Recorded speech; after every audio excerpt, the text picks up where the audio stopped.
Sponsored by Black Magic Design, the world's highest quality products for the feature film, post and broadcast industries. blackmagicdesign.com. Western Digital and SanDisk, the global leader in memory cards and SSDs. westerndigital.com. The Tonkawa Film Festival, celebrating short films from around the world. tonkawafilmfestival.com.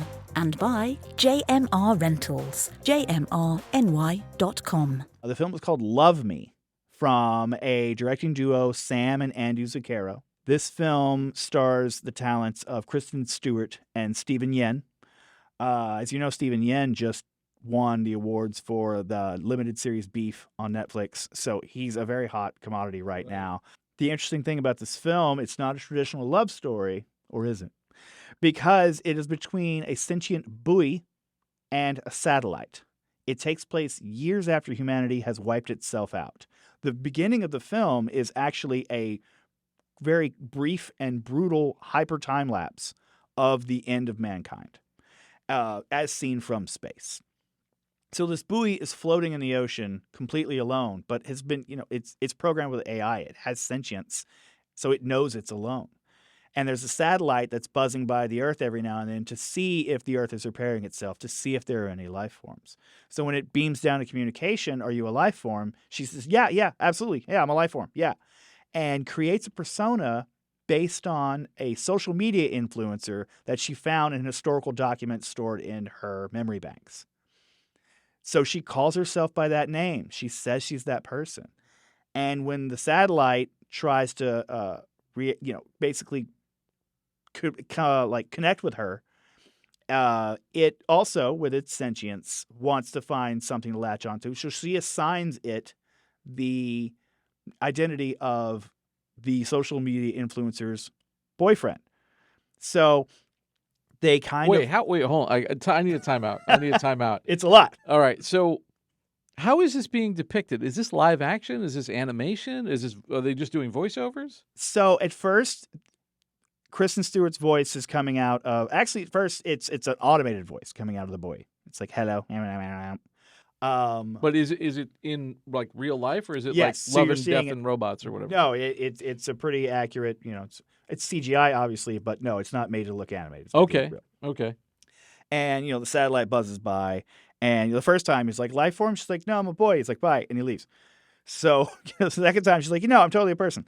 So she takes on Kristen Stewart's voice, and then they meet in a virtual space.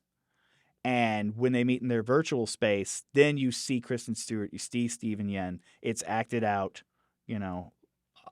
with flesh and blood, and their courtship plays out in this virtual space that they've created. So it's we're seeing two real people. Yes. But the scenario is this is a virtual world that we're in. Correct. Gotcha. Correct. It takes investment from the viewer, which I think good film should. And once we're in that space, then it plays out like an average love story. But because she has all the historical documents of the social media influencer, as the videos move on, not everything's perfect. There is conflict, there is, she's an influencer. He's just kind of there, and, he helps her out every now and then, but he pretty much gets tired of the performative aspect of it. And because they're so entrenched in their characters now, these two kind of feel some of that strain as well. It reminded me a lot of Spike Jonze's Her. Ah, okay. With Joaquin Phoenix and Scarlett Johansson, with that AI, companion learning to love.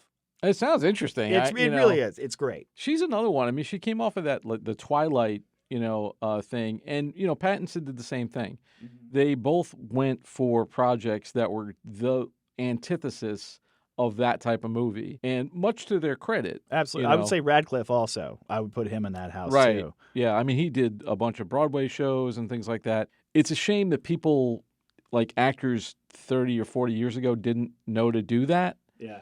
Because, where is Steve Urkel now? Yeah.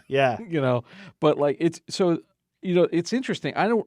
With a lot of these films, though, that come out of Sundance, it really does seem like, okay, they went for names because they want people to see these movies, but they didn't go for what's like, because like, at Tribeca, which is another big festival, you'll see more mainstream stuff. Like they had a Disney film, a Pixar film, and which it couldn't be bigger. I do feel like they're going back to their indie roots. Yeah, they're very much championing independent film.